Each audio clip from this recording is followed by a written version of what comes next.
This is baby Badis she's got in here.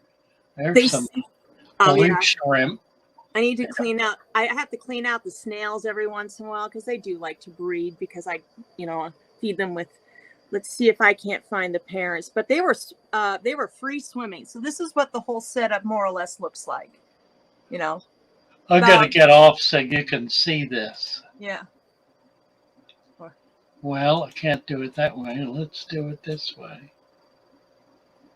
I got glare trying. I have it in my bedroom. So this is. I need to add a little bit more water, but let's see if I can't find the parents. They're in there. Ah, there's one of my females. I have 2 females and 1 male, and I've got. They were free swimming the other day. Let's see if I can't find them again. But it's really neat to watch these babies. Look, there's mama. There was another mama. And the blue dream shrimp are just, I'm going to have to take out some of the adults soon. Hello. There you go. Yeah, move some of that hornwort. I am. We'll be able to see the babies. They started free swimming the other day when I fed them some vinegar eels. They're big fans of the vinegar eels. Oh, nice. Yeah. So come on, honey. Let me. Of course, they're going to be shy. I don't have a place to. Okay, let's see if we can't get some of these babies to come out. But yeah, they're in there. Quite a few of them. Hi, Mama. Where's your babies?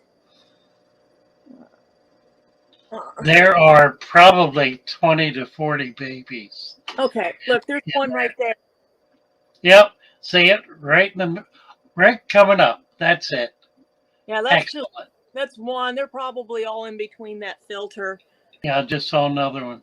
Yeah, they're getting a little bolder because they're getting a little larger. I have essentially 2 different sizes that I've observed. So there's one that's probably a little bit older than the other, not by much. It's like first clutch or second clutch. But the adults have stopped doing the hanky-panky.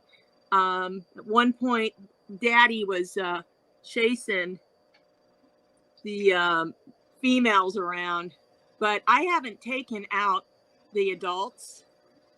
There's another mama.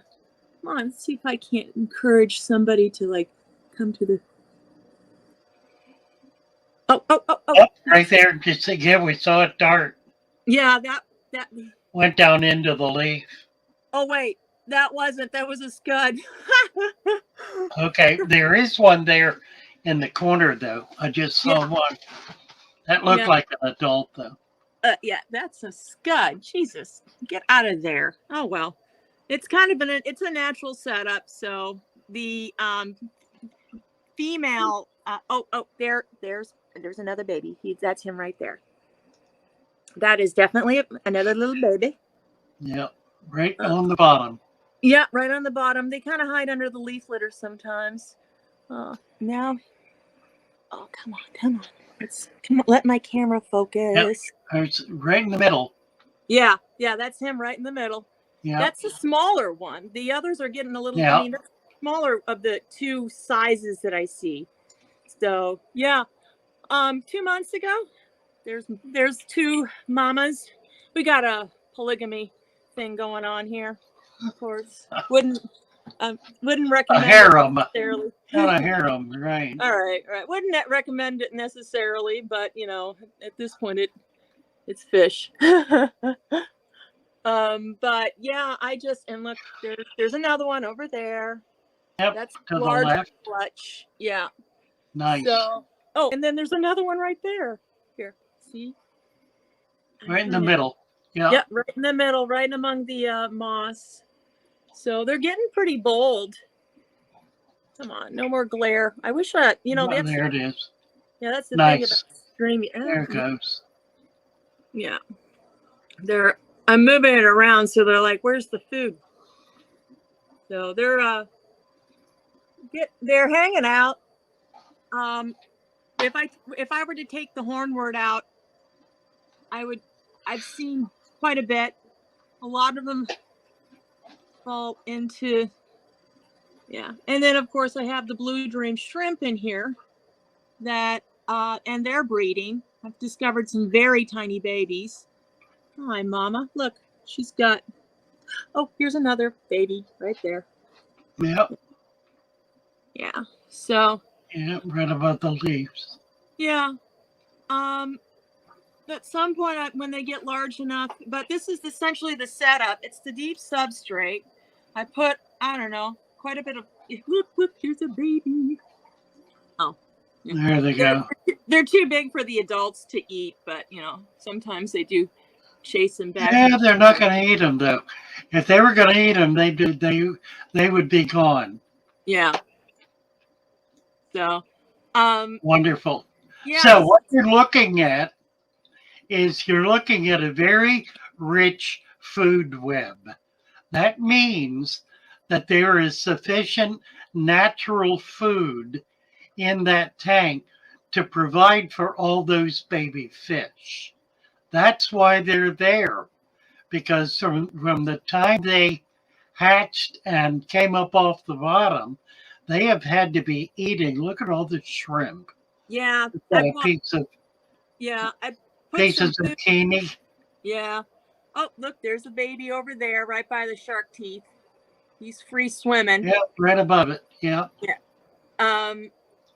Yeah. Those fish had to be feeding virtually every minute of the day from the time they started swimming for at least the first couple of weeks to a month. The only way that could happen is if there was food already in the tank. That means microfauna, means microscopic life. That's why the leaves promote microfauna. Yeah. They thrive on it. What the heck is that scud doing there? I need to like get him out, but the parents will go after him. They certainly keep the scud population in check. Like I said, I don't recommend having scuds in a breeding tank, but frankly, it's all very organic. So I guess he got in there anyway. Not going to hurt anything. Well, no. At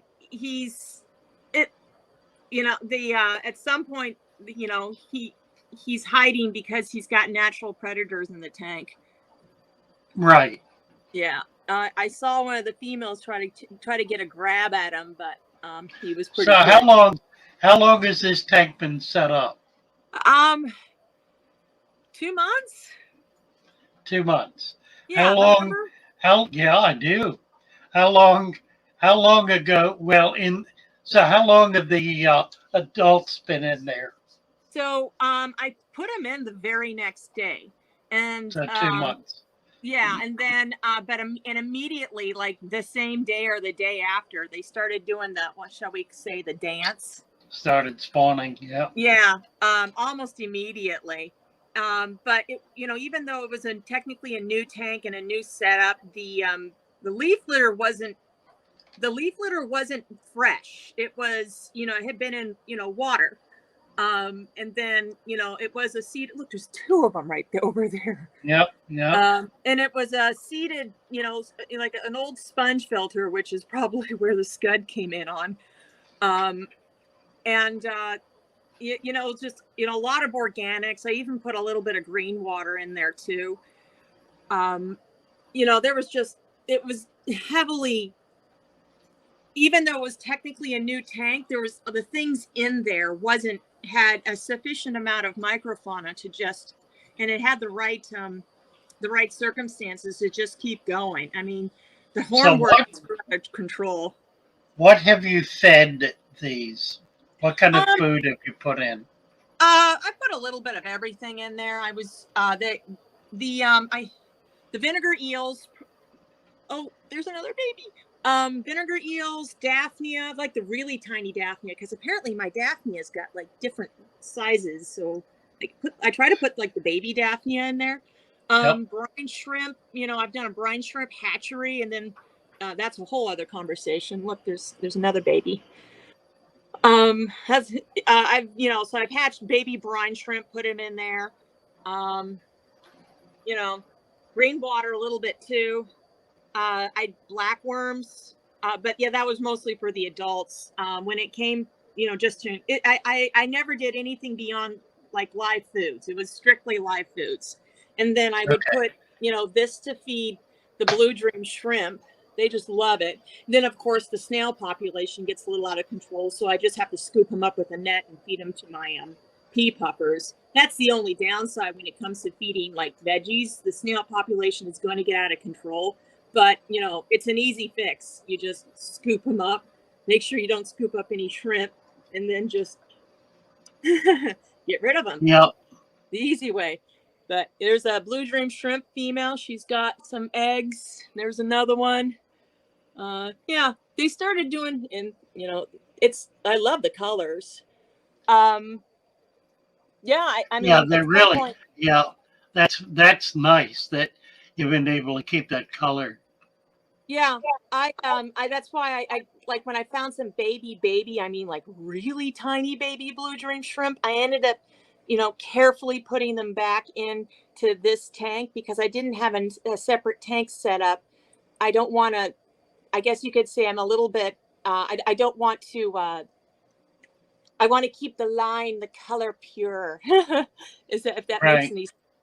But at some point, I'm going to have to take the adults out, especially the big females, because as these babies grow, there's going to be a lot more predators in the tank. There's another baby. Come on, yeah, see, come on, yeah, There it is. Yeah. yeah. They're just There, swimming away. All right. there may very well be 50 or more babies in there. There's really no way to know without Yeah. tearing the tank apart. And I don't think I'll have to, at least when they get a little bit bigger. And then when But it you'll be comes able to, to start taking the yeah, bigger ones out right, and setting them exactly. up in new tanks. I will. And I have a tank that that I already have set up for them. Probably leave these there and for another month. Um, you know, Look at those blue dreams. Aren't they gorgeous? yeah, What a pretty shrimp. I love them. I'll probably try to do a dedicated, uh, where are you? There's another baby. Yeah, Um, right above the rock. Yeah. yeah, they have a lot of, yeah, there's another baby over there. Yep, that's a baby. So different sizes. Kevin, the zucchini disappears overnight. Like I just put that in about less than an hour ago, like just before it came online. The zucchini, I think it was cucumber in this case. Maybe it was zucchini. I can't remember. You Anyways, can see the shrimp are working on it yeah, it literally and the snails. yeah, yeah, the snails too, and I'll probably take the snails out. Probably, they tend to hang around there a little longer, so I'll probably take the snails out. But yeah, the snails are a nuisance, but at the same time, they're also part of the ecosystem. Yeah, they're very beneficial. Mm-hmm. They are. They do compete with the resources for my shrimp, so I try to keep the population down. It's easy when you got pea puffers. All you have to do is just gather a bunch of them. Hello, little buddy. Um, so yeah. Oh, and there's another one just going crazy. He was like going. He was like darting around in there. Oh well. Hello.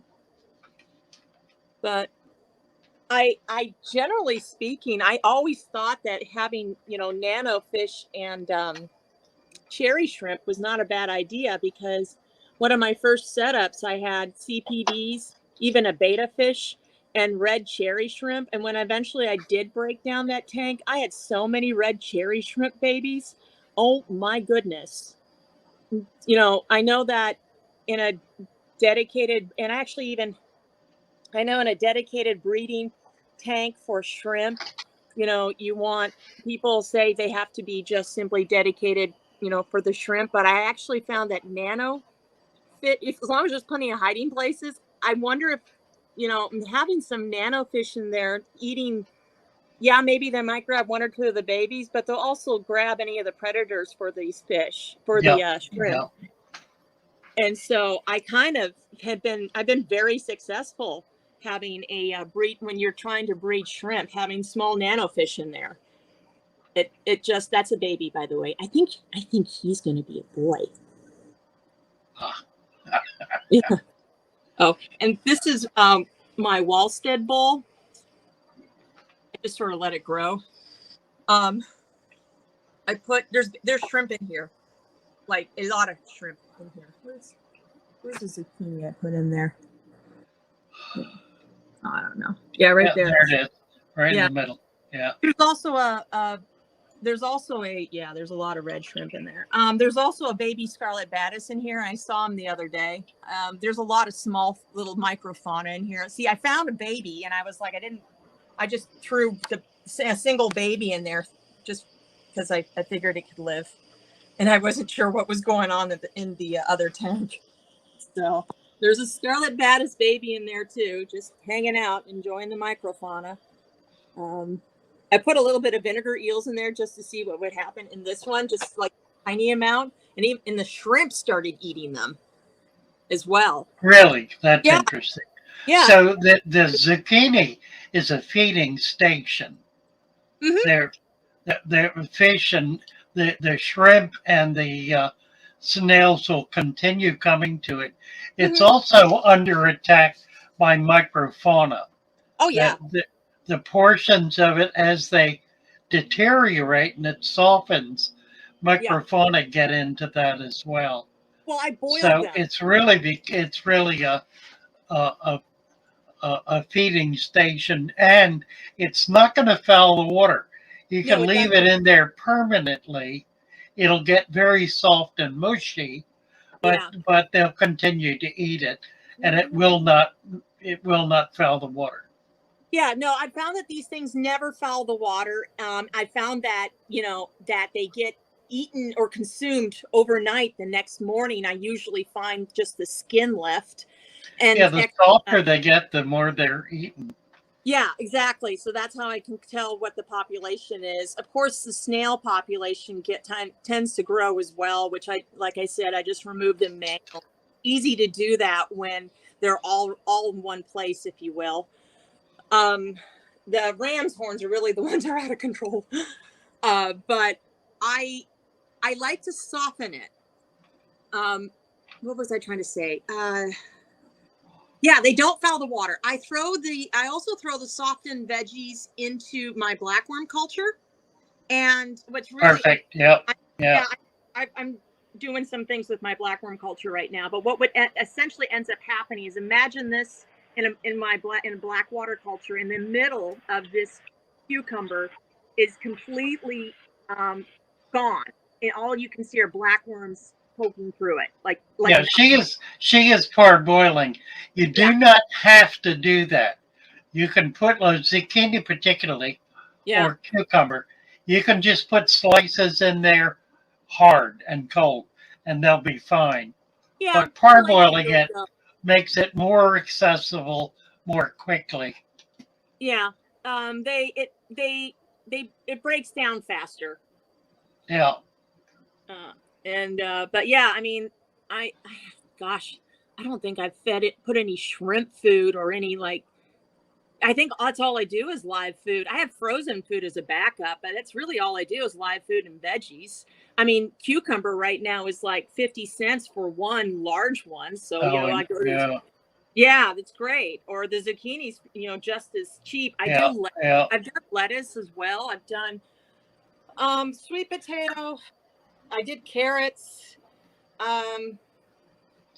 Somebody mentioned asparagus. You could do that. I haven't tried it, but I've tried eggplant. That was pretty popular too. Yeah, right. So I mean, Kenny, good job, Kenny. Yeah. Okay, so I'm going to sign off here. Very good. Go back. Excellent. Thank you for that. That's wonderful.